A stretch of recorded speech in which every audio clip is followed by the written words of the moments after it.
akan membahas firman Tuhan pagi hari ini dengan tema bagi kita adalah kenaikan Kristus dan berkat bagi orang percaya. Kenaikan Kristus dan berkat bagi orang percaya. Lukas 24 ayat yang ke-50 sampai ayat yang ke-53. Lukas 24 50 sampai 53. Lalu Yesus membawa mereka keluar kota sampai dekat Betania. Di situ ia mengangkat tangannya dan memberkati mereka. Dan ketika ia sedang memberkati mereka, ia berpisah dari mereka dan terangkat ke surga. Mereka sujud menyembah kepadanya, lalu mereka pulang ke Yerusalem dengan sangat bersukacita. Mereka senantiasa berada di dalam bait Allah dan memuliakan Allah. Saudara-saudara yang terkasih, hari ini untuk kesekian kalinya kita memperingati hari kenaikan Kristus ke surga setelah dia menyelesaikan pekerjaannya di dalam dunia ini. Memang saudara, berita tentang kenaikan Kristus ke surga ini bukanlah berita yang menjadi berita utama dari Injil-Injil. Berita utama dari Injil-Injil itu adalah kematian dan kebangkitan Kristus. Karena itu saudara-saudara, cerita tentang kematian Kristus, cerita tentang kebangkitan Kristus itu adalah cerita yang disampaikan atau diberitakan oleh Injil-Injil secara begitu detail. Tetapi kalau kebangkitan, kenaikan Kristus ke surga itu kelihatannya bukan menjadi tema utama dari pemberitaan Injil-Injil. Dan karena itu saudara-saudara, dari 4 Injil yang kita punya, yaitu Matius, Markus, Lukas, dan Yohanes, hanya Injil Lukas yang bercerita tentang kenaikan Yesus. Injil Matius tidak menceritakan tentang peristiwa kenaikan Yesus ke surga. Injil Yohanes juga tidak menceritakan kenaikan Yesus ke surga. Cuma Injil Lukas yang menceritakan yang sudah kita baca tadi. Sebenarnya ada satu ayat di dalam Injil Markus yang bicara ini, yakni Markus 16 ayat 19. Markus 16 ayat 19, sesudah Tuhan Yesus berbicara demikian kepada mereka, terangkatlah ia ke surga, lalu duduk di sebelah kanan Allah. Berarti ini di sini ada satu ayat di dalam Injil Markus yang membicarakan tentang kenaikan Yesus ke surga. Berarti ada 2 dong, Lukas dan Markus. Tapi tadi Pak Esra bilang cuma 1, yaitu Lukas. Nah saudara-saudara, di sini ini perlu saudara perhatikan. Saya menyampaikan ini mungkin sudah pernah disampaikan di dalam pelajaran di kelas PA, atau juga waktu dulu saya khotbah doa seri Bapa Kami sudah saya jelaskan. Tapi mungkin ada banyak yang belum mendengarkan ini. Di dalam persoalan kitab suci, maka kita percaya ada teks asli kitab suci yang ditulis langsung oleh para penulis. Misalnya Matius menulis Injil Matius, Markus menulis Injil Markus, Lukas, Yohanes. Nah, yang asli itu namanya autograf. Nah, lalu saudara, zaman dulu belum ada fotokopi. Karena itu untuk bisa mendapatkan Alkitab yang lain, yang persis misalnya mendapatkan Injil Matius, maka orang mesti salin. Nah, karena salin ini saudara, waktu di dalam penyalinannya itu memungkinkan terjadi kesalahan. Karena orang salin mungkin waktu ngantuk salin, ya, atau ada yang kelewat baris dan sebagainya. Kita kalau ngetik juga kan biasa begitu, bisa lewat. Kalau fotokopi pasti persis sama, titik komanya pasti sama. Tapi kalau menyalin, nah itu persoalannya. Salinan-salinan ini namanya manuskrip. Dan saudara-saudara, saat ini kita mempunyai begitu banyak manuskrip. Nah misalnya dari Matius, lalu orang misalnya 4 orang nulis dari Matius. Yang tulisan asli Matius namanya autograf, salinannya namanya manuskrip. Misalnya ada 4. Lalu ada orang lain datang lagi menyalin dari salinan pertama. Lalu ada orang datang menyalin dari salinan kedua, salinan ketiga, dan seterusnya. Maka kita punya manuskrip yang banyak. Perjanjian Baru kita saja mempunyai kira-kira 35.000 manuskrip. Ini adalah urutan nomor 1, juara 1 dalam urusan sumber-sumber kuno. Nomor 2 itu adalah salah satu buku kuno, yaitu Iliad karangan Homer. Itu dia mempunyai jumlah manuskrip cuma 604. Sedangkan Perjanjian Baru nomor 1 35.000. Nah, tapi saudara, sementara kita mempunyai manuskrip yang banyak, autografnya rusak. Karena itu sekarang kita tidak mempunyai Alkitab yang asli, yang ditulis langsung dari tangan pertama para penulis kitab suci, sudah tidak ada. Semua musnah. Kenapa? Karena ditulis dalam bahan tulis yang mudah hancur seperti dalam lembaran-lembaran papirus. Tapi kita mempunyai manuskrip yang banyak. Tapi dengan adanya manuskrip yang banyak ini, kita mempunyai sejumlah persoalan. Persoalannya adalah kalau fotokopi pasti semua manuskrip sama. Tapi karena ini disalin, seringkali kita dapati ada perbedaan-perbedaan di dalam manuskrip yang satu dengan manuskrip yang lain. Misalnya saudara, di sini aku ada kalimat ini di manuskrip ini, tapi di sini tidak ada kalimat itu. Nah, ini menjadi persoalan. Kalau menjadi persoalan seperti itu, misalnya di dalam manuskrip A ada kalimat ini, di dalam manuskrip B tidak ada kalimat ini, maka ada dua kemungkinan.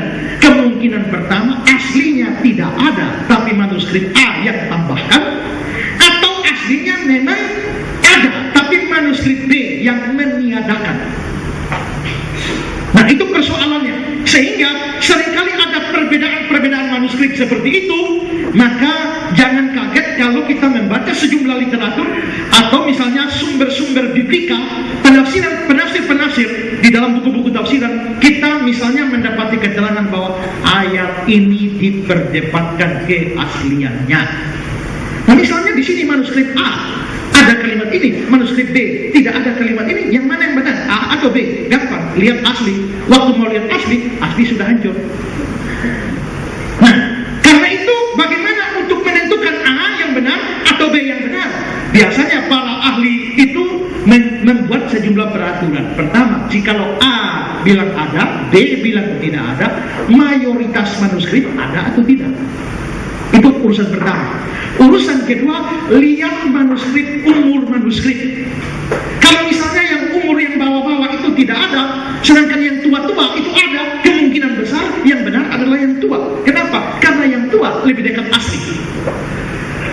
Nah, karena hal seperti itu, maka seringkali lembaga Alkitab itu, kalau ayat-ayat yang punya persoalan seperti itu, lembaga Alkitab mencetak dikasih tanda kurung tegak.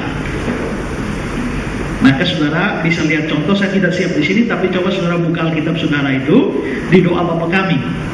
Doa Bapa kami itu di dalam kalimat, karena engkau yang punya kerajaan dan kuasa dan kemuliaan sampai selama-lamanya, amin. Coba buka, saudara akan lihat ada dikasih kurung tegak. Kenapa dikasih kurung tegak? Karena kalimat itu ada di sejumlah manuskrip, tapi tidak ada di manuskrip yang lain. 1 Yohanes pasal yang ke-5 ayat yang ke-7, 8 yang bilang, sebab ada 3 yang memberi kesaksian di surga, yaitu Bapa, Anak dan Roh Kudus.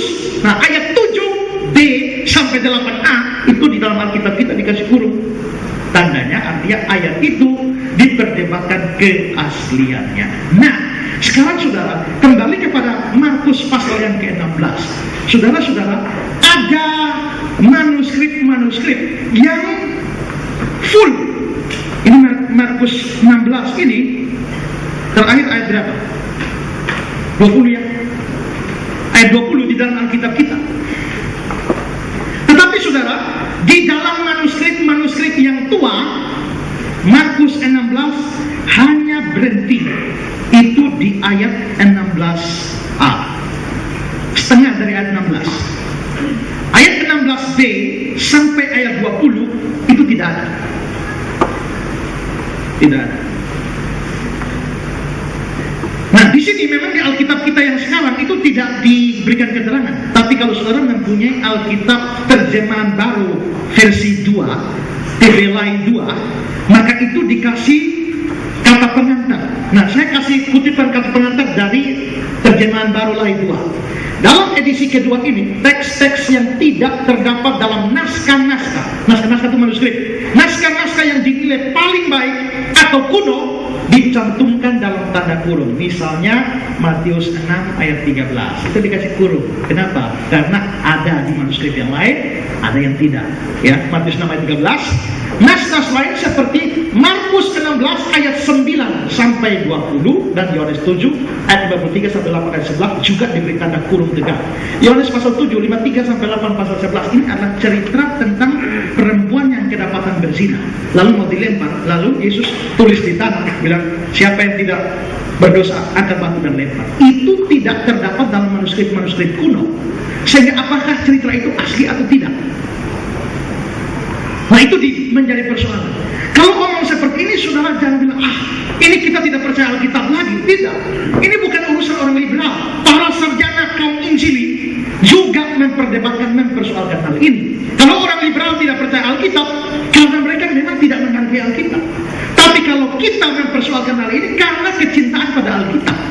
Sekarang lembaga Alkitab bilang, kalau memang tidak asli, kenapa lembaga Alkitab taruh di situ? Ini kan lembaga Alkitab kan mesti netral. Jikalau dia taruh lurus-lurus dan ternyata itu tidak pernah ada, maka dia menambahi firman. Tapi kalau dia hapus saja dan ternyata ada, maka dia mengurangi firman. Nah, sama-sama punya bahaya. Dan karena itu lembaga Alkitab ambil sikap netral, dia mencetaknya tapi kasih kurung tegak. Artinya ayat itu diperdebatkan keasliannya. Nah, saya bilang tadi harus memperhatikan, biasanya yang lebih dipercaya adalah manuskrip-manuskrip yang tua, yang kuno. Yang kuno dipercaya lebih dekat dengan asli, dan karena itu kelihatannya bisa lebih benar. Nah, saudara, Markus pasal yang ke-16 ini, di sini, di dalam TB lain, itu dibilang mulai ayat 9. Padahal seharusnya mulai dari ayat 8b. Diperiksa di dalam naskah-naskah Alkitab yang paling tua, ayat 8b sampai ayat 20 tidak ada. Berarti, di dalam naskah-naskah kuno, kitab Markus stop di pasal 16, ayat yang ke-8a. Nah, studi yang mendalam, Pak Budi Asali pernah bahas Markus 16 ini, saya kira mungkin hampir 600 halaman. Khusus bahas apakah Markus 16 ayat 8b sampai ayat 20 itu asli atau tidak. 600 halaman bahas itu. Waktu saya disuruh baca, saya tidak baca. Saya lihat kesimpulan. Dan kesimpulan dari studi itu adalah Markus 16 ayat 8b sampai ayat 20 itu hampir mayoritas sarjana Injili yang bagus-bagus, penafsir-penafsir yang bagus-bagus menyatakan itu tidak asli. Sehingga itu sebenarnya tidak masuk ke dalam firman. Jadi stopnya di Markus 16 ayat yang ke-8. Nah, kalau itu benar, maka tadi di dalam Markus 16 ayat 19, sesudah Tuhan Yesus berkata demikian kepada mereka, terangkatlah ia ke surga, lalu duduk di sebelah kanan Allah. Berarti memang bagian ini tidak terdapat di dalam teks kitab suci yang asli atau manuskrip-manuskrip yang tua. Mayoritas penafsir menganggap demikian. Mayoritas penafsir ini bukan penafsir main-main, yang jago-jago semua. Ya. Nah, karena itu saudara, maka dipercaya Markus 16 ayat 19 ini tidak asli. Dan karena itu saudara, maka Markus ini dianggap tidak pernah membicarakan tentang kenaikan Yesus ke surga. Maka otomatis hanya satu Injil, yaitu Injil Lukas yang bahas ini. Jadi seluruh Injil, Matius, Markus, dan Yohanes tidak pernah bicara apa-apa tentang kenaikan Tuhan Yesus ke surga, cuma Injil Lukas. Dan itu pun di dalam teks kita, Lukas cuma bahas 3 ayat, ayat 50, 3 atau 4 ya, ayat 50, 51, 52, 53, 4 ayat saja. Bandingkan dengan cerita tentang kematian Yesus, ceritanya panjang lebar. Cerita tentang penderitaan Yesus panjang lebar, kebangkitan Yesus panjang lebar, tapi kenaikan cuma 4 ayat. Itu pun dalam satu Injil saja. Nah, nanti Lukas ini menulis 2 buku. Yang pertama adalah Injil Lukas, yang kedua adalah Kisah Para Rasul. Jadi Lukas dan Kisah Para Rasul itu ditulis oleh Lukas ini. Nah, Lukas ini baru memberikan keterangan yang lebih detail di dalam Kisah Rasul pasal 1 ayat yang ke-6 hingga ayat yang ke-11, yaitu cerita tentang kenaikan Yesus ke surga. Tapi Tapi di Injil Lukas ini dia memberikan ringkasan saja, 4 ayat seperti yang sudah kita baca. Nah, kalau saudara yang soal manuskrip tadi atau bingung, cari buku saya yang judulnya Doa Bapa Kami. Itu seri terakhir waktu bahas karena engkau yang punya kerajaan dan kuasa dan kebenaran sampai selama-lamanya. Nah, saya jelaskan itu masalah manuskrip itu detail di dalam bab itu, ya, dalam bab itu. Nah, memang ada yang baru tahu? Mungkin banyak yang baru tahu. Kenapa? Karena mungkin sekian lama tidak pernah ada yang beritahu. Kenapa pendeta-pendeta banyak tidak beritahu? Mungkin kemungkinan pertama banyak pendeta juga tidak tahu. Atau kedua, ada pendeta tahu tapi tidak berani menyampaikan. Kenapa tidak berani menyampaikan? Karena pertama takut disebut nabi palsu. Atau yang kedua, daripada membingungkan jemaat dan membuat jemaat ragu-ragu kepada Alkitab. Tapi kalau saya tidak, yang penting sekarang adalah bagaimana menjelaskannya. Itulah sebabnya lembaga Alkitab kasih kurung tegak, ya, itu tujuannya memang demikian. Nah, jadi memang kita percaya apakah Alkitab kita benar 100%? Ya, autografnya. Kalau sudah salinan-salinan memungkinkan terjadi kesalahan di dalam. Tetapi jangan meragukan kita. Mengapa itu jangan meragukan kita? Kalau begitu Alkitab kita salah dong. Saudara, penemuan naskah Laut Mati, Dead Sea Scroll, itu terutama untuk perjanjian lama, itu Alkitab di dalam itu di salah satu gua di Laut Mati. Itu namanya Gua Qumran. Seorang anak, ya, suku Badui, lagi gembalakan kambing domba, mungkin lagi nganggur, angkat batu lempar-lempar begini, tahu-tahu masuk satu gua, prak, seperti ada bunyi. Lalu dia kaget, bunyi apa? Dia masuk ke gua itu, dia mendapatkan guci-guci di dalam gua itu banyak sekali. Lalu akhirnya dia ada yang pecah, dia ambil. Ternyata dia ambil, saudara, dan dia lihat naskah kuno tapi dia tak ngerti apa. Dia jual saja di pasar luar. Nah, ternyata dijual sampai ke tangan seorang pastor. Sampai tangan seorang pastor bawa ke lab bahasa untuk diperiksa. Ternyata ini naskah usianya itu sudah dari tahun 200 sebelum Masehi. Ternyata setelah diperiksa itu naskah-naskah Alkitab kita dari tahun 200 sebelum Masehi. Semua kitab ada minus kitab Ester. Entah kenapa kitab Ester tidak ada. Tapi semua kitab ada. Nah, berarti sudah Alkitab itu sudah dari 200 tahun sebelum Tuhan Yesus lahir. Sekarang kalau begitu dari jarak dengan kita, Alkitab kita ini adalah sekitar 2200-an tahun. Itu usianya naskah Laut Mati. Setelah diambil, coba dites naskah Laut Mati dengan Alkitab kita sekarang. Apakah sama? Ada sejumlah perbedaan, tapi kesalahannya 0,5%. Itu terutama karena faktor kesalahan penyalinan atau karena robek. Maka waktu misalnya dari aslinya sudah robek, waktu disalin ulang, mereka ini robeknya apa? Mereka mencoba menerka lalu mengisi atau angka-angka.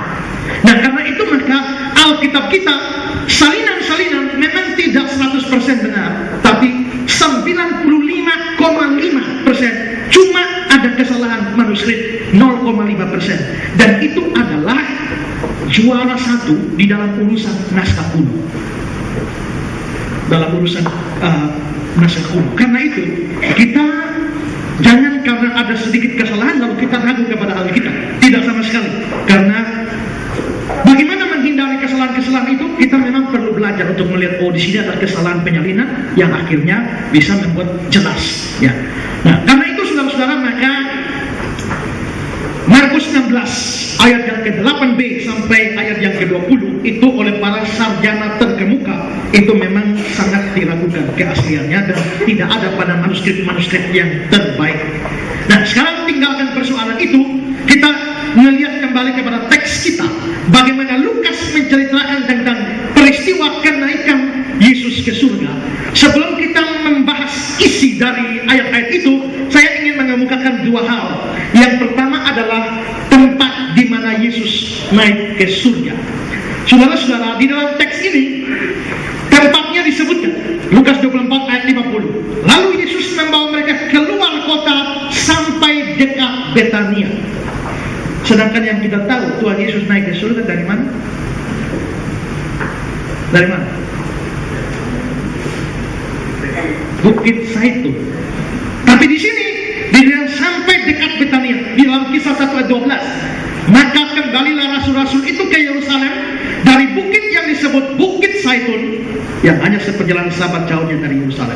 Nah, menurut Kisah Rasul, Yesus naik ke surga dari Bukit Zaitun. Tapi di Lukas 24 ini, kok Yesus membawa bukan ke Bukit Zaitun, tapi ke Betania. Nah, apakah ini bertentangan? Sama sekali tidak. Karena di sini tidak dibilang Yesus naik ke surga dari Betania. Tidak. Yesus membawa murid-muridnya keluar kota dekat Betania. Kalau dekat Betania berarti di Betania atau bukan? Bukan kan? Bukan. Nah, jadi memang sudah kalau diperiksa petanya, Bukit Zaitun itu berdekatan dengan Betania, berdampingan dengan Betania, dan Bukit Zaitun itu adanya di sebelah baratnya Betania, sehingga Bukit Zaitun di dekat Betania. Nah, maka tidak ada kesulitan persoalan di situ. Lukas, di dalam Injil Lukas mengatakan dekat Betania, tapi di dalam Kisah Para Rasul dia bilang di Bukit Zaitun. Maka itu bukan persoalan. Nah, nanti dari Bukit Zaitun di dekat Betania inilah baru Yesus terangkat ke surga. Nah, saudara-saudara, saat ini Bukit Zaitun itu menjadi tempat ziarah bagi orang Yahudi dan orang Kristen. Kenapa orang Yahudi berziarah ke sana? Karena orang Yahudi percaya Nabi Hagai, Nabi Zakaria, dan Nabi Maliaki itu dikubur di Bukit Zaitun. Karena itu tempat kuburan nabi-nabi mereka, maka orang Yahudi atau orang Israel biasa pergi berziarah dan berdoa di Bukit Zaitun. Karena ada tempat bersejarah Hagai, Zakaria, dan Maliaki dipercaya dikubur di sana.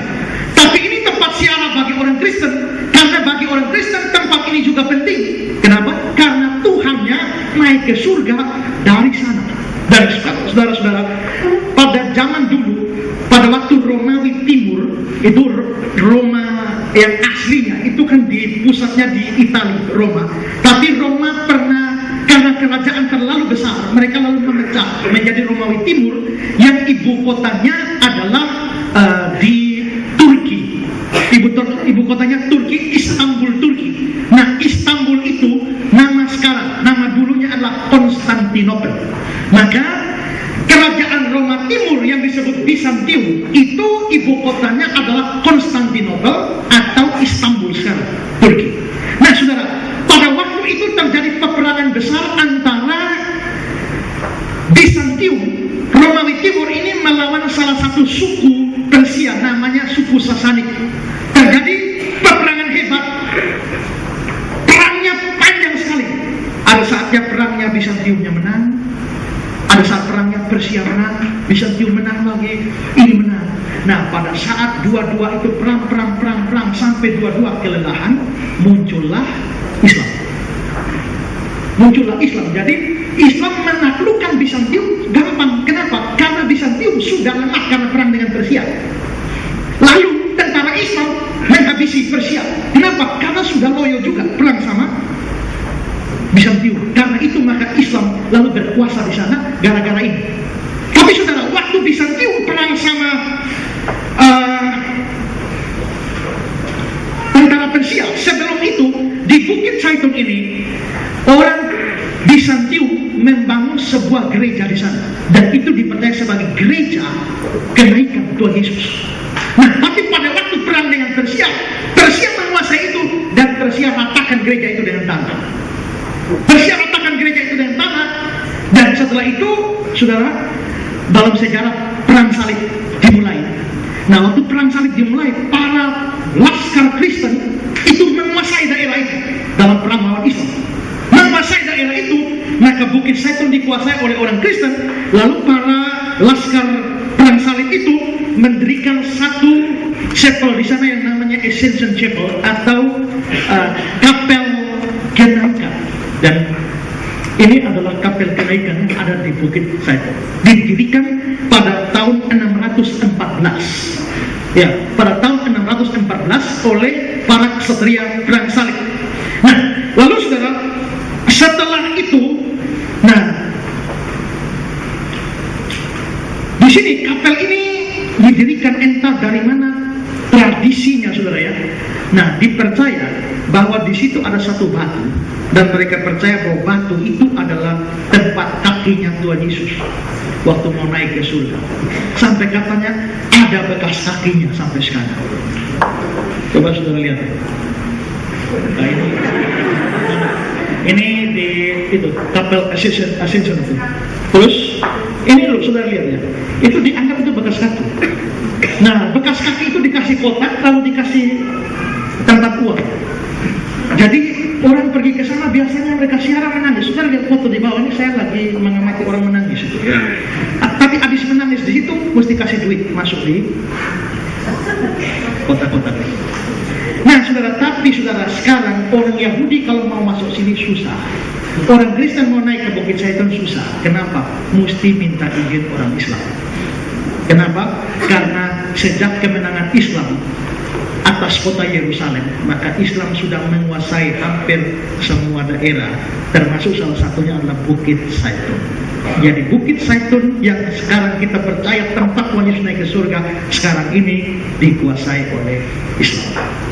Padahal Islam tidak mempunyai kisah sejarah di sana. Yahudi percaya nabi mereka mati di situ karena ada kaitan di situ. Kristen karena Yesus naik ke surga ada kaitan. Tapi Islam tidak ada, semata-mata karena mereka berkuasa di sana. Jadi memang juga aneh rasanya. Sekarang orang Yahudi dan orang Kristen mau ke Bukit Zaitun mesti minta izin orang Islam. Bayar. Ya. Nah, jadi itu kira-kira sekilas kita mengerti tentang tempat ini, yaitu Yesus naik ke surga dari Bukit Zaitun dekat Betania. Hal yang kedua yang perlu kita ketahui sebelum kita membahas intinya adalah bahwa orang-orang yang menyaksikan peristiwa kenaikan Yesus ini, menurut Lukas 24, lalu Yesus membawa mereka, lalu ayat yang di situ dia mengangkat tangannya dan memberkati mereka. Ayat 21, ketika dia sedang memberkati mereka, ia berpisah dari mereka. Lalu kisah 1 ayat 9, sesudah ia mengatakan demikian, terangkatlah ia disaksikan oleh mereka, dan awan pun menutupnya dari pandangan mereka. Mereka di sini kalau dilihat dari konteks masing-masing ayat itu bicara tentang murid-murid Yesus atau rasul-rasul. Jadi saudara, yang menyaksikan Tuhan Yesus naik ke surga ini rasul-rasul. Pada waktu saya pikir sampai di sini, saya pikir Maria ikut menyaksikan enggak ya? Waktu saya baca catatan kisah para rasul, setelah peristiwa Yesus naik ke surga, murid-murid berkumpul dan berdoa, dan di dalam perkumpulan pertama dari murid-murid itu ada Maria ibu Yesus di sana. Tapi di dalam peristiwa kenaikan kelihatannya Maria tidak hadir. Lah saya berpikir juga, wah ini gimana ya? Kan namanya anaknya ya. Ini sekarang anak mau pergi jauh ya, dan mungkin pergi selama-lamanya naik ke surga. Maria tidak akan pernah lihat dia lagi kecuali Maria nanti di surga. Apakah tidak pamitan kah atau bagaimana? Ya. Nah tapi kita tidak tahu ya. Tapi kemungkinan besar Maria tidak ikut menyaksikan. Yang dicatat secara eksplisit adalah murid-murid menyaksikannya. Dan menarik saudara bahwa pada waktu Yesus masih melayani di bumi, dia menampakkan diri kepada semua orang, mengajar semua orang, buat mujizat di depan semua orang. Pada waktu dia mati pun diketahui oleh seluruh Yerusalem. Tapi begitu dia bangkit, dia tidak menampakkan diri kepada banyak orang. Kalau kebangkitan, menurut catatan Rasul Paulus di 1 Korintus 15, dia menampakkan diri lebih dari 500 saudara. 500 saja. Ya. Tapi kenaikan Yesus ke surga cuma murid-murid. Saya berpikir, bagaimana ya Tuhan Yesusnya? Coba waktu dia bangkit, kenapa dia tidak pergi menampakkan diri kepada Pontius Pilatus? Kalau saya Yesus, saya akan menghadap Pontius Pilatus. Kamu bunuh saya bangkit 3 hari. Atau menghadap imam besar, munculkan diri di sana. Atau prajurit-prajurit, atau semua orang-orang Romawi yang terlibat di dalam pembunuhan, muncul di sana, buktikan bahwa dia bangkit. Tapi tidak saudara, dia hanya menampakkan diri kepada sejumlah orang-orang pilihannya. Terlebih dari itu, waktu dia naik ke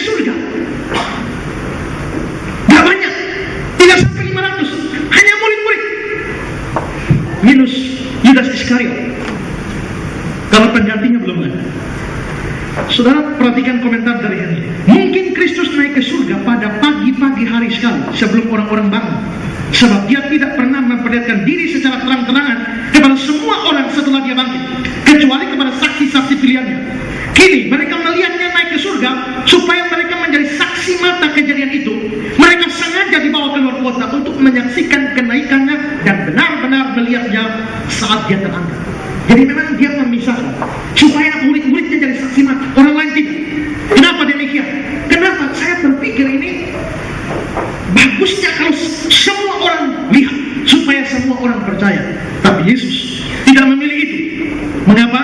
Calvin menjawab begini: sebagaimana setelah kebangkitannya dia telah menunjukkan dirinya kepada semua orang, dia tidak menunjukkan dirinya kepada semua orang, demikian juga dia tidak mengizinkan semua orang menjadi saksi-saksi kenaikannya ke surga, karena dia menghendaki bahwa misteri iman ini diketahui melalui pemberitaan Injil dan bukannya dengan dilihat dengan mata. Jadi maksudnya apa? Murid-murid saja dikasih pengalaman melihat Kristus yang bangkit dan naik. Selanjutnya tugas murid-murid untuk memberitakan kepada orang lain tentang kebangkitan dan kenaikan Yesus ke surga. Dan ini sesuatu yang luar biasa, saudara ya.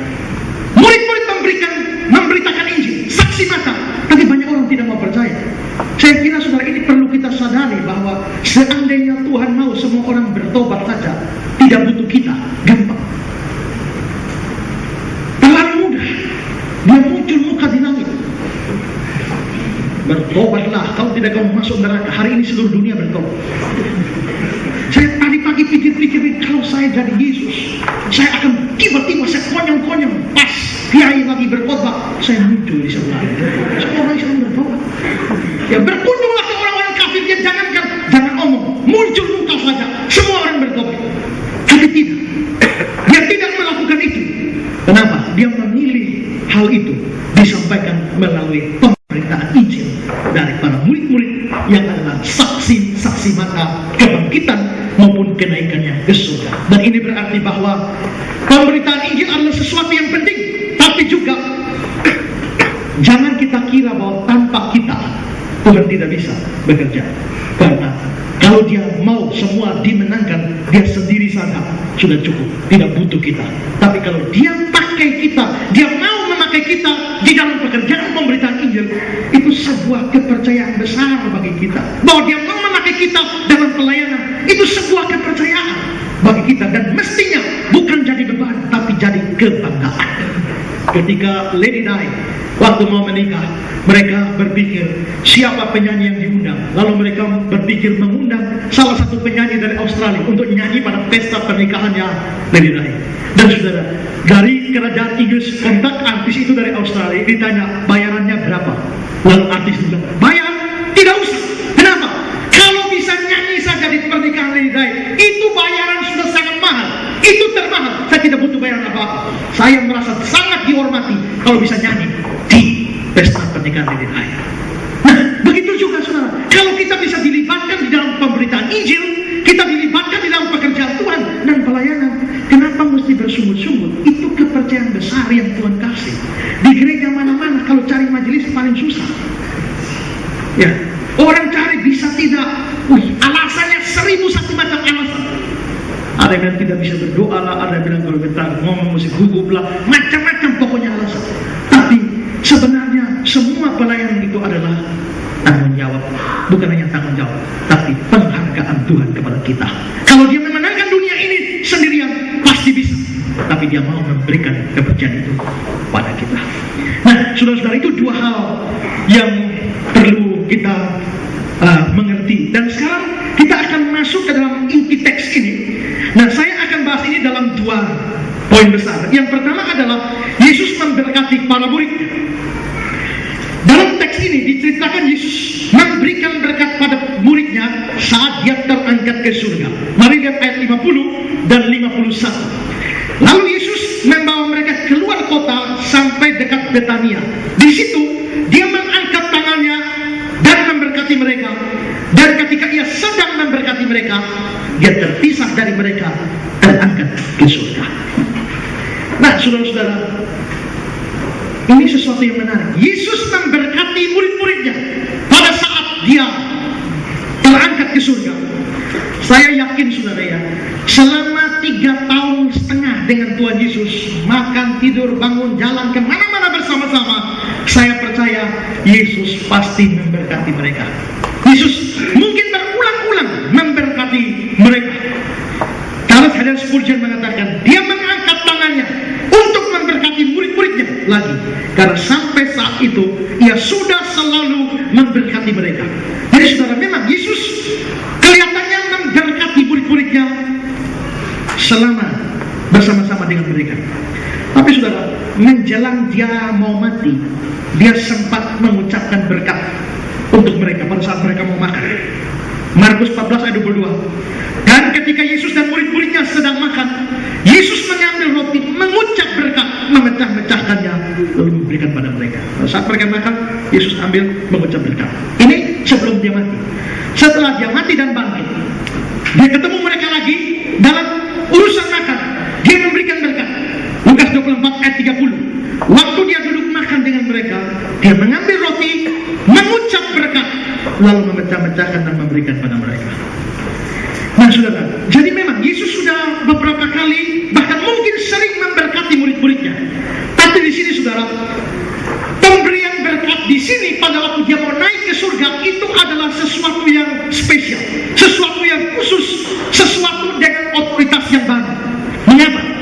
Karena saudara, ini diberikan persis setelah dia mau naik ke surga. Kenaikan dia ke surga itu adalah satu tanda bahwa semua pekerjaannya di dunia sudah selesai. Pada waktu di atas kayu salib dia sudah selesai, beres semua pekerjaan. Di Yohanes 17 dia bilang, dia menyelesaikan pekerjaan yang diberikan Bapa kepada dia. Sekarang semua pekerjaan sudah selesai, mau naik ke surga artinya beres semua. Dan saudara-saudara, kalau dia mau naik ke surga dan semua sudah beres, sekarang berkat yang diberikan, berarti berkat ini diberikan ketika semua pekerjaan penebusan dosa beres. Ini yang pertama. Kedua saudara, dia memberikan berkat itu ya dengan mengangkat tangannya ke atas murid-muridnya.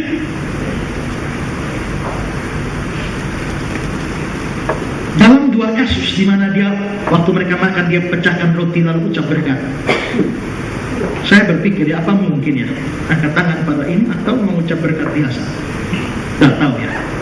Tapi di dalam kasus kenaikan ini betul-betul secara eksplisit dia katakan dia angkat tangan memberkati mereka. Nah, jadi ini perhatikan ini dua hal ini. Berkat ini diberikan setelah semua pekerjaan keselamatan penebusan dosa selesai. Dan kedua, berkat ini diberikan dengan mengangkat tangan. Kenapa ini penting? Karena saudara, kita ini banyak kali tidak mengerti cerita-cerita perjanjian baru karena kita tidak mengerti latar belakang perjanjian lama. Seperti minggu kemarin saya jelaskan 2 minggu lalu, mengapa Yesus bilang aku terang dunia, itu ada cerita belakangnya. Mengapa Yesus berkata akulah air hidup, ada cerita di belakangnya. Nah, mengapa sampai di sini terjadi? Kalau kita mengarah ke perjanjian lama di mana hukum imam pada hari raya pendamaian, imam besar itu harus memberi korban penebusan dosa, korban keselamatan dengan cara menyembelih anak domba. Nah, setelah menyembelih anak domba selesai semua korban penebusan dosa, korban keselamatan selesai, baru imam besar boleh angkat tangan memberkati umat. Itu perjanjian lama. Sekarang kita lihat Imamat 9 ayat 18 dan 22. Imamat 9 18 22. Ia di sini imam besar menyembelih juga lembu dan domba jantan yang akan menjadi korban keselamatan. Jadi ini zaman perjanjian lama, makanya masih pakai binatang. Tapi binatang itu dipakai untuk korban keselamatan. Jadi binatang itu dikorbankan sebagai korban keselamatan bagi bangsa itu. Lalu anak-anak Harun menyerahkan darah korban itu kepadanya, maka Harun menyiramkannya pada mezbah sekelilingnya. Jadi ada yang dikorbankan, ada darah, darahnya dipercikan. Setelah selesai korban dan darah itu, ayat 22, Harun mengangkat kedua tangannya atas bangsa itu, lalu memberkati hati mereka. Jadi di dalam aturan perjanjian lama, berkat oleh imam itu baru terjadi apabila korban penebus salah atau korban keselamatan sudah diberikan, darahnya sudah dipercikan. Sekarang Yesus datang ke dalam dunia sebagai anak domba Allah. Pada waktu Yohanes Pembaptis dia lihatlah anak domba Allah yang menghapus dosa dunia. Lalu setelah itu dia naik ke atas kayu salib. Lalu dia menjadi korban untuk keselamatan kita. Darahnya sudah dicurahkan atas kita. Dan sekarang setelah dia bangkit dan dia menampakkan diri, semua sudah selesai. Berarti urusan penebusan dosa sudah selesai. Pada waktu dia mau naik ke surga, setelah semua selesai, dia angkat tangan dan memberkati murid-muridnya. Apa artinya? Artinya sama dengan Yesus mau berkata, jikalau di dalam perjanjian lama korban keselamatan diberikan dulu baru berkat, maka sekarang aku adalah imam besarmu. Aku sudah menyelesaikan korban penebusan dosa. Aku sudah menyelesaikan korban untuk tebusan dosa. Semua sudah beres, semua sudah selesai. Dan karena itu sekarang aku memberkati engkau. Jadi saudara, Yesus sebelumnya pasti sudah memberkati murid-muridnya, tapi dia memberkati murid-muridnya pada waktu korban penebusan dosa dari dirinya sendiri di atas kayu salib belum terjadi. Nah, tapi sekarang semua sudah selesai, ada berkat khusus. Berarti berkat ini mempunyai nilai istimewa. Berkat ini mempunyai nilai khusus. Berkat ini diberikan dengan satu otoritas yang baru dari Kristus. Dengan kata lain, dia mau berkata, aku imam besarmu yang telah menyelesaikan semua dosamu. Aku hidup untuk memberkati engkau. Dia adalah tujuan akhir dari pengajaranku. Itu adalah tujuan dari pelayananku, tujuan dari kematianku, yaitu aku memberkati engkau. Apalagi saudara ya, Yesus waktu memberkati angkat tangan. Kira-kira dia 40 hari yang lalu mati. Thomas tidak percaya dia bangkit. Sebelum aku tutukan jariku dalam lambungnya, ya, masukkan jaringnya di dalam tangannya, aku tidak akan percaya. Yesus muncul dan bilang, Thomas, well, berarti ada bekas batu di tangannya. Sekarang setelah lewat masa penampakan, dia mau naik ke surga dan dia memberkati mereka dengan angkat tangan. Pada waktu dia angkat tangan dan memberkati, murid-murid pasti melihat bekas batu di tangannya. Ini sesuatu yang menarik. Charles Spurgeon berkata, saya berpendapat bahwa tindakan Kristus ini merupakan ringkasan Injil, intisari dari seluruh persoalan. Tangan yang berlubang bekas batu membagikan berkat. Maka berkat bagi kita ini datang dari penebusan Kristus yang selesai. Dia sudah menyelesaikan semua. Dengan tangan yang berlubang batu itulah dia memberkati para muridnya. Jadi ini memang berkat spesial. Sebelum-sebelumnya pasti ada berkat, tapi yang ini lebih bernilai karena semua selesai, sudah beres. Nah, lalu sekarang perhatikan ayat 51. Dan ketika ia sedang memberkati mereka, dia berpisah dari mereka, terangkat ke surga. Kita tidak tahu ya, waktu dia angkat itu dia ngomong apa ya. Kalau pendeta angkat kan kita tahu ya, pendeta angkat tangan, kiranya kasih Allah memberkati. Nah, sampai selesai baru turun. Kecuali Pak Budi Asal, belum selesai beliau turun duluan. Kita masih amin-amin, dia sudah turun. Tapi sekarang saudara, kita tidak tahu apa kata-kata Yesus. Tapi sekarang perhatikan, ketika ia sedang memberkati mereka, dia terpisah. Berkatnya sudah selesai diberikan atau belum?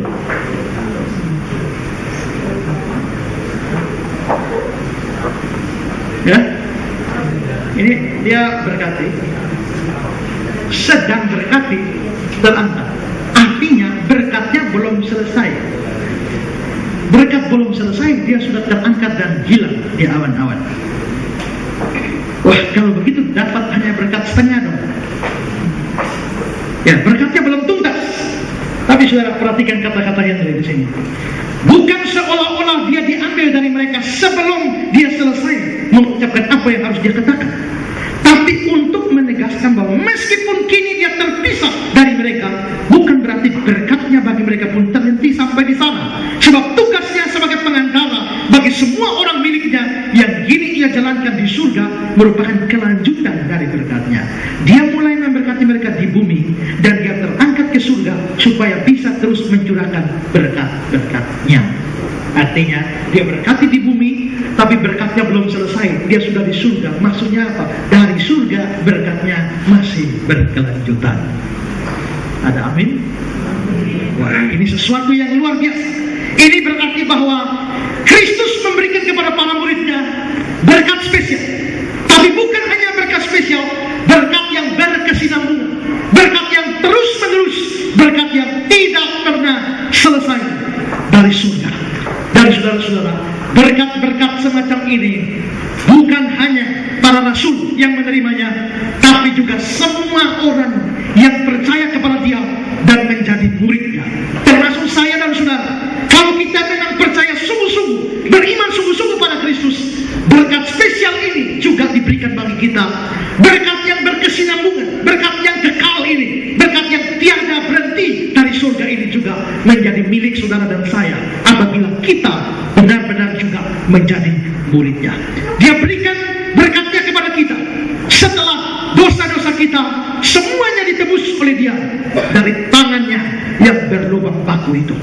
Spurgeon mengatakan, engkau diberkati saudara oleh Tuhan Yesus Kristus, tapi berkat itu diberikan kepadamu oleh tangan Kristus yang berlubang paku.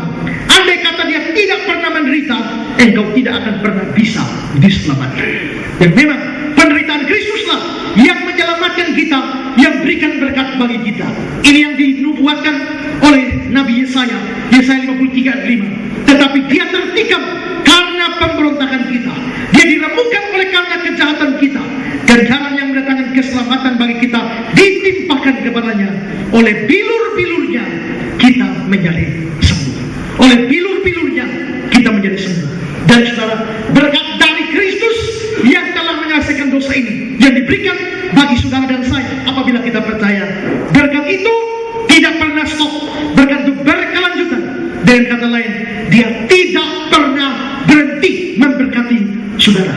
Berkatnya dari surga akan terus menyertai orang-orang yang beriman. Karena itu saudara, kalau saudara memang adalah orang yang sungguh-sungguh beriman, kalau saudara benar-benar adalah murid Kristus, sadarlah dan percayalah, Yesus selalu memberkati saudara. Dia terus memberkati saudara. Apakah saudara hidup enak atau menderita, dia tetap memberkati saudara. Apakah saudara dalam keadaan sehat atau sakit-sakitan, dia tetap memberkati saudara. Apakah saudara punya banyak uang atau kere, dia tetap memberkati saudara. Apakah saudara dalam keadaan yang aman atau juga dalam keadaan yang tidak aman, dia tetap memberkati saudara. Berkatnya ini bukan sekedar urusan jasmani, dapat duit, dapat hal-hal jasmani, tapi melampaui semua itu. Dan saudara-saudara, di sini kita bisa melihat bahwa ini bukan berarti kita akan hidup tanpa persoalan, hidup tanpa masalah, hidup tanpa kesulitan. Tidak. Tapi dia menjanjikan tetap ada berkat terselubung dari semua kesulitan, persoalan, tekanan apapun yang kita alami. Sebagaimana firman di dalam Roma 8 ayat 28, kita tahu sekarang Allah turut bekerja dalam segala sesuatu untuk mendatangkan kebaikan bagi mereka yang mengasihi dia, yaitu bagi mereka yang terpanggil sesuai dengan rencana Allah. Memang pada waktu kita menderita, pada waktu kita kesulitan, pada waktu kita menghadapi problem, kita seringkali berpikir, apakah Tuhan masih memberkati saya? Tapi saudara, ingat kisah Yusuf. Kelihatannya problem besar dia alami, masalah menghantam dia sejak dari dia muda sampai terbuang ke Mesir. Tapi justru ada berkat terselubung di balik setiap persoalan itu. Karena itu saudara, maka kalau saudara adalah orang-orang percaya, saudara orang-orang beriman, jangan pernah ragukan berkat Tuhan. Berkat itu terus menerus, berkat spesial dari surga untuk saudara. Berkat ini lebih dari uang, berkat ini lebih daripada kesehatan, berkat ini lebih dari sekedar kenyamanan, berkat ini lebih dari sekedar kemewahan. Berkat ini di atas semuanya yang bisa membuat saudara tetap mendapatkan berkat-berkat terselubung di balik setiap kesulitan yang ada. Karena itu apapun keadaan saudara, yakinlah berkat Tuhan tidak pernah lari dari saudara. Setan dan anak-anaknya seringkali bikin susah hidup kita, seolah-olah menjauhkan berkat dari kita. Tapi kalau saudara orang beriman, berkat tidak akan lari. Kenapa? Yang beri berkat di Yesus. Yesus yang mana? Yesus yang berkata, kepadaku telah diberikan segala kuasa di surga dan di bumi. Kalau yang punya berkat segala kuasa di surga dan di bumi mau memberkati saudara, apakah setan bisa curi berkat itu? Tidak bisa. Tapi kadang-kadang kita bilang, tapi berkat saya sudah di depan mata, tahu-tahu hilang. Artinya itu bukan berkat yang Tuhan berikan bagimu. Kan begitu? Kalau memang berkat itu diberikan bagimu, berkat itu tidak akan lari. Tapi kalau sampai lari, memang dia sebenarnya untuk orang lain, hanya sekedar mampir di dekat saudara. Saudara lihat dalam pengalaman kita membeli tanah, bukan? Waktu kita pergi membeli tanah dan orang, wah ini saya sudah naksir tanah itu begitu lama, didoakan, tapi tidak punya uang. Waktu mau pergi hanya lihat-lihat saja, orang lain sudah ambil lebih dulu. Kecewa. Teman-teman juga kecewa. Pada waktu kita sudah coba-coba omong supaya tanah itu jadi milik kita, tapi kita jadi milik kita pun kita tidak punya uang. Akhirnya kita pulang dan saya bilang, mari teman-teman pulang. Kalau memang tanah itu jatuh ke orang lain, berarti memang Tuhan bukan sediakan untuk kita. Tuhan pasti kasih yang lain. Walaupun itu sudah nyaris dekat dengan kita, tapi itu bukan milik kita. Mari kita pulang. Begitu kita baru mau pulang, orang lain tunggu dulu Pak, lalu terjadi negosiasi bla bla bla bla bla bla, akhirnya tanahnya jadi milik kita. Kalau itu untuk kita, tidak akan pernah lari. Yang berkat-berkat yang kelihatan dekat dengan kita belum tentu punya kita, tapi yang jauh itu mungkin punya kita, yang lebih dekat di orang lain. Ya. Karena itu saudara, jangan terlalu frustrasi. Ya, jangan terlalu frustrasi kan, waduh, nyaris saya yang dapat. Ya, tapi jangan khawatir. Karena kalau itu punya orang lain, biar sedekat apapun dengan saudara, itu punya orang lain. Demikian juga dalam hal jodoh. Kalau sudah dekat dengan saudara, tapi kalau itu punya orang lain, dia akan pergi kepada pemiliknya. Tapi kalau itu memang untuk saudara, dia tidak akan lari kemana-mana.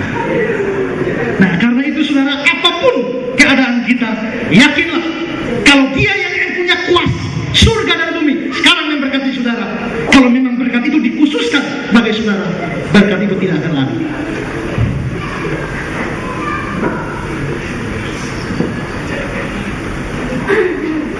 Pada waktu saya mau jual mobil saya,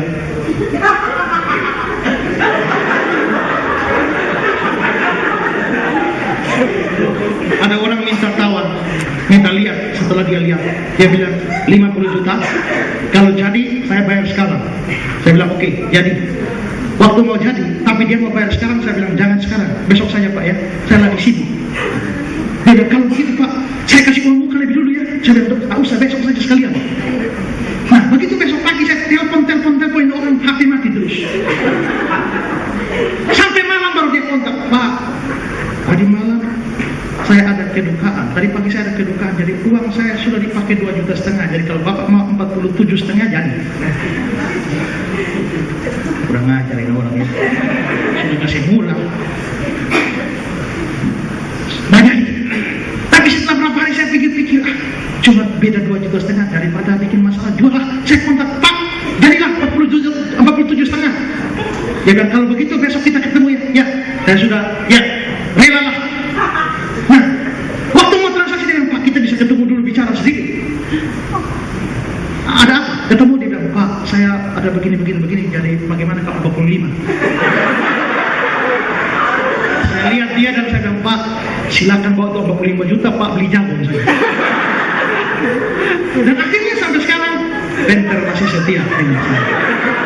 Nyaris, tapi itu bukan bagian saya.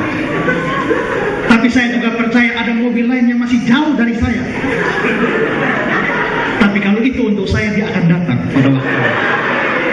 Jadi saudara, tapi ini saya bicara bukan cuma berkat jasmani, tapi lebih daripada itu ada berkat yang di atas hal-hal sekuler. Tuhan berikan itu bagi kita. Di balik kesulitan, di balik persoalan, di balik masalah, ada berkat terselubung yang Tuhan sediakan di sana. Dan berkat itu tidak akan lari. Kenapa? Berkat ini spesial Tuhan berikan. Karena semua sudah selesai dan diberikan dari surga, tidak pernah berkeputusan. Sekarang hal kedua yang kita bahas. Setelah kita bahas tentang berkat ini, yang kedua, bagaimana sikap para murid setelah diberkati? Apa respon mereka setelah mendapatkan berkat Tuhan ini? Kita lihat ayat 52-53. Mereka sujud menyembah kepadanya, lalu mereka pulang ke Yerusalem dengan sangat bersukacita. Mereka senantiasa berada di dalam bait Allah dan memuliakan Allah. Dari ayat 52-53 ini kita bisa lihat beberapa respon mereka. Yang pertama dikatakan mereka sujud menyembah. Ayat 52, mereka sujud menyembah kepadanya. Jadi mereka setelah diberkati, mereka lalu sujud menyembah Yesus. Tentu saja penyembahan ini bukan hanya karena alasan mereka diberkati, tapi karena mereka juga percaya Yesus itu adalah Tuhan, Yesus itu adalah Allah. Dan karena itu saudara, Yesus yang adalah Tuhan yang mereka percayai, Yesus juga Allah yang mereka percayai. Sekarang Tuhan dan Allah itu yang memberikan berkat pada mereka. Tidak bisa tidak, mereka lalu sujud menyembah kepada Yesus.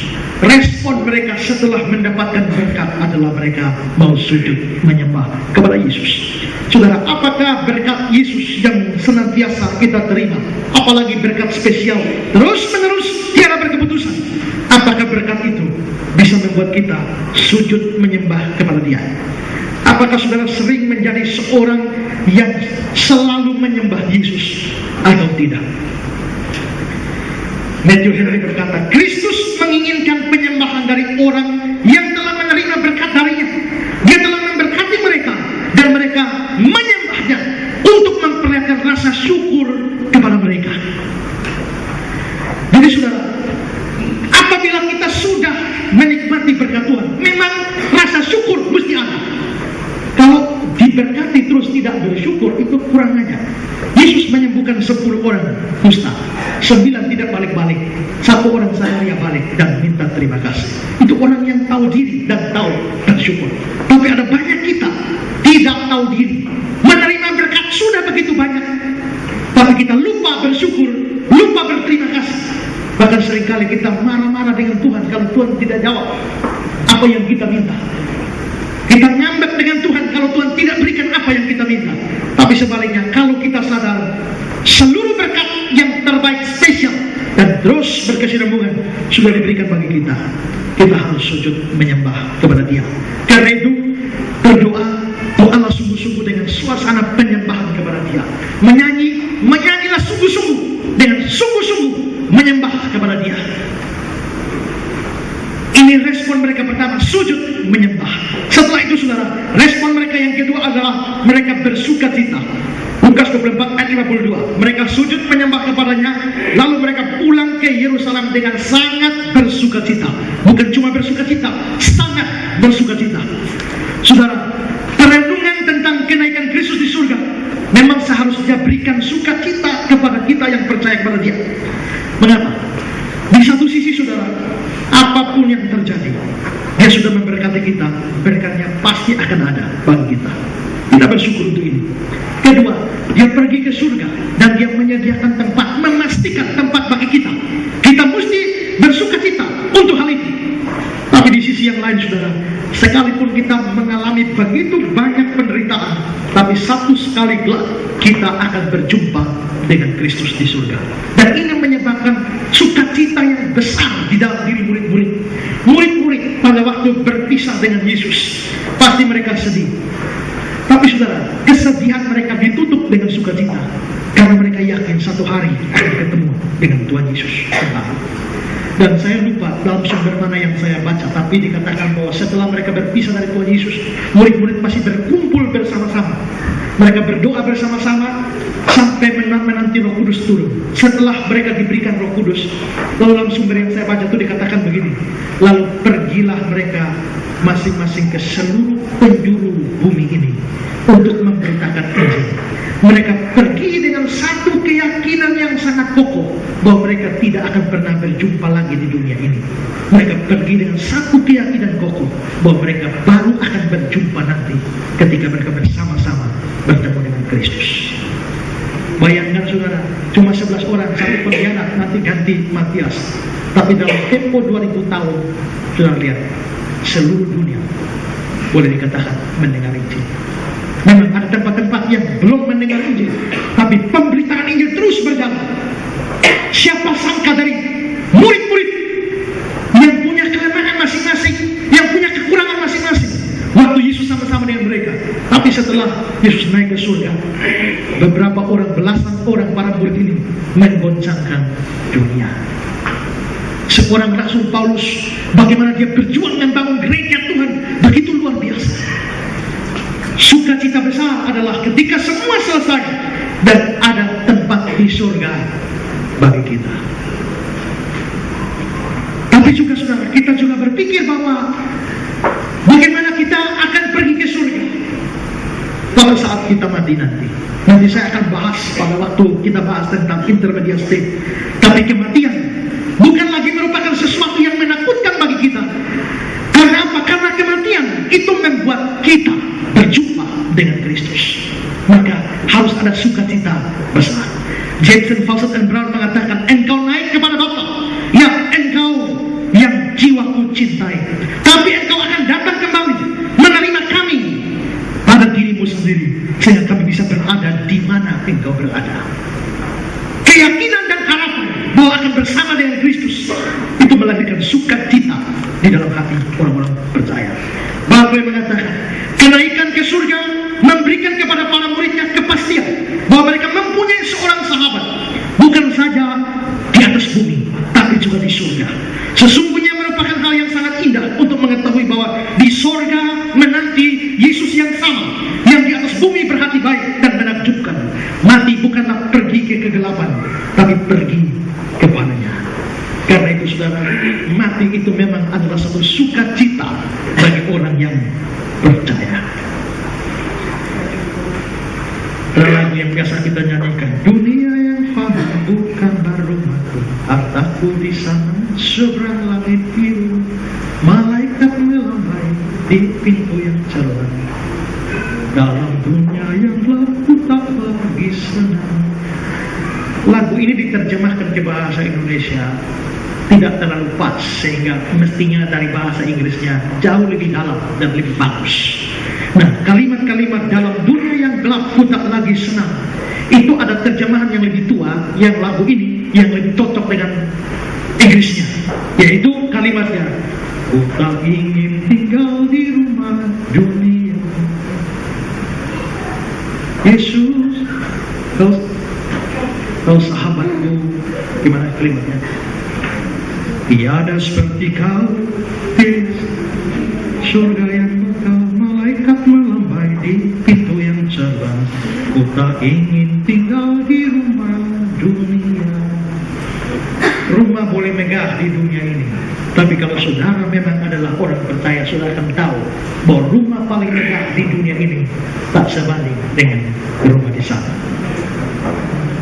Amin.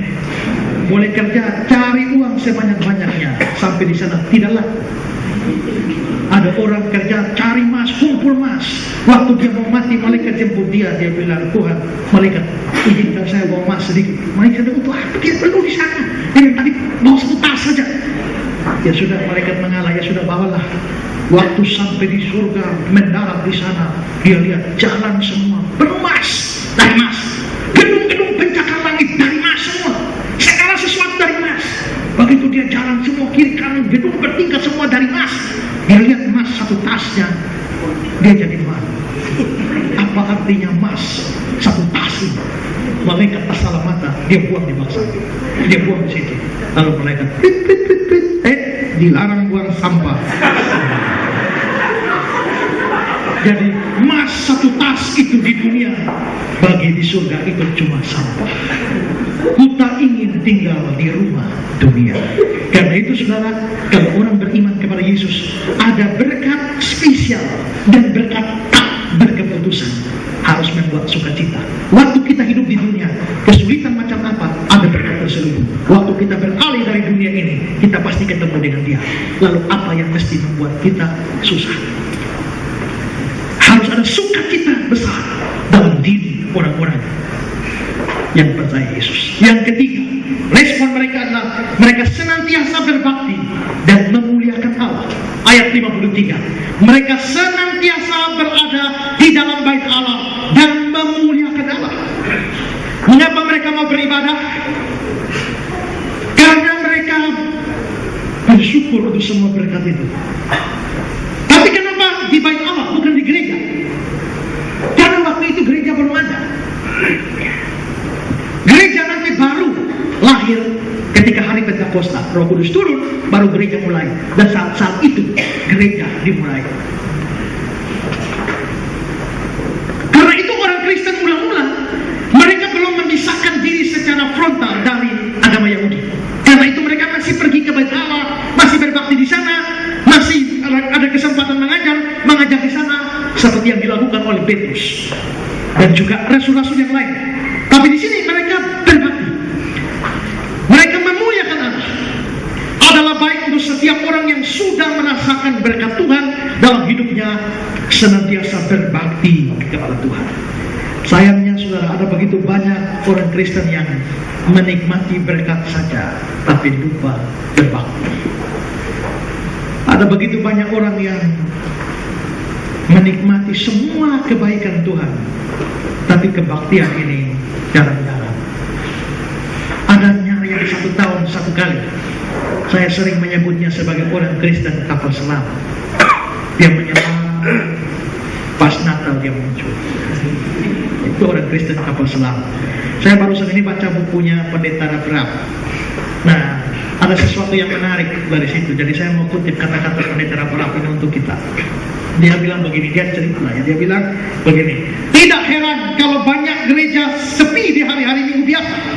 Namun jangan ditanya kalau musim Natal di bulan Desember. Di gereja saya, saking penuhnya jemaat yang datang di malam Natal, kami harus pasang tenda dan CCTV. Ketika berkhotbah saat itu, saya bertanya, kenapa malam ini banyak orang padahal biasanya nggak seperti ini? Saya jawab sendiri pertanyaan saya waktu itu, karena malam ini semua kapal selam muncul ke permukaan. Ya, banyak orang Kristen adalah ibarat kapal selam. Namun, kalau kapal selam profesional hanya bisa bertahan paling lama 3 hari di bawah permukaan air, kalau kapal selam biasa. Sementara kapal selam nuklir hanya bisa menyelam terus-menerus selama 3 bulan. Itu hebat, keluar 3 bulan baru keluar. Kapal selam orang Kristen lebih canggih lagi. Mereka biasa 11 bulan menyelam selama Januari sampai November, dan baru muncul ke permukaan pada bulan Desember. Itu lebih hebat dari kapal selam nuklir. Nuklir hanya 3 bulan, tapi orang Kristen menyelam bisa 11 bulan. Saudara-saudara, kalau saudara memang merasakan berkat Tuhan, rajinlah berbakti. Ada banyak orang yang saya lihat berbakti lama-lama hilang. Tak usah omong berkat spesial, berkat-berkat umum saja ya. Nah, pas Tuhan kasih, kalau Tuhan bilang 1 kali begini 1 rupiah, lu jual naik pot dan juga tidak bisa bayar. 1 kali jantung berdetak 1 rupiah. Kita ini sadar tidak sadar ini bekerja terus. Kalau saudara mau tahu berapa mahal, nanti waktu stroke taruh dengan kode 2, baru hitung bayar berapa. Tapi bukankah semua Tuhan kasih gratis? Saya tak tahu berapa berdetaknya jantung. Mungkin sekitar 34.600 atau 36.400, saya lupa. Ya, pernah baca begitu. Tapi itu kalau normal, tok, tok, tok. Kalau dikejar anjing, nanti tok, tok, tok. Tapi anehnya Tuhan kasih kita semua dengan gratis. Kenapa kita yang mau mengucap syukur dan berbakti kepada Dia, memuliakan Dia? Ya, belum berkat-berkat lain. Ya, berkat-berkat lain yang doa yang dijawab, pekerjaan, makan, minum, dan lain sebagainya. Kalau kita menjadi orang yang tahu diri, apalagi kita diberikan berkat spesial dari Tuhan yang tidak semua orang dapatkan. Penebusan dosa dan berkat dari surga surga yang berkelanjutan, mestinya membuat kita mau dan rajin berbakti. Sekarang ini memang karena dunia modern, banyak orang yang tidak usah pergi ke gereja, repot-repot ibadah sendiri di rumah, menyanyi sendiri pakai kirung jemaat. Setelah itu pas mau pemberitaan firman, tinggal putar dari TV atau radio, cukup banyak. Tapi mereka lupa bahwa ibadah itu ada aspek vertikal, yaitu kita dengan Tuhan, tapi aspek horizontal, kita dengan sesama.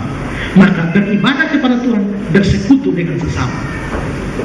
Ini dua. Nah, kalau saudara hanya ibadah sendiri di rumah, dengar dari TV, hanya aspek vertikal yang bisa didapat, tapi aspek horizontal dengan saudara seiman tidak ada.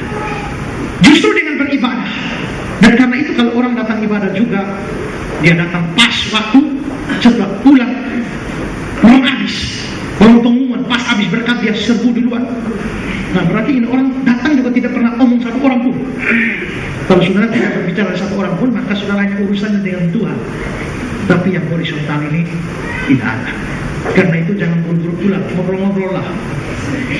Ya, karena aspek horizontal didapat di sana. Nah, saudara-saudara, karena itu saya mau kutip kata-kata Pak Budi Asari.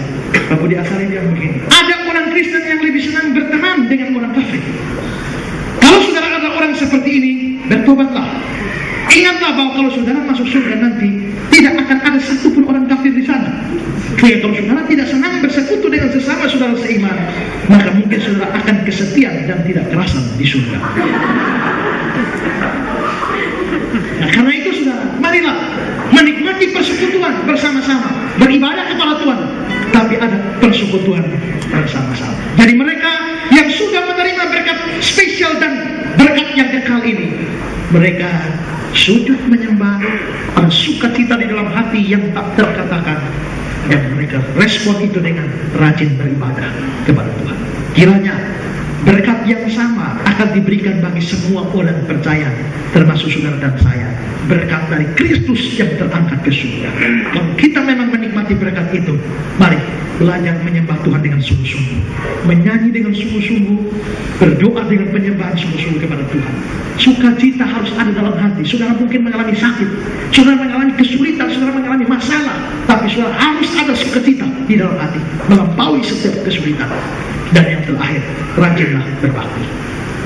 Yang seringkali jadi kapal selam, bertobatlah dan menjadi orang Kristen yang lebih baik dari hari kemarin. Kiranya Tuhan memberkati kita dengan berkat yang spesial dan berkat yang berkelanjutan dari surga.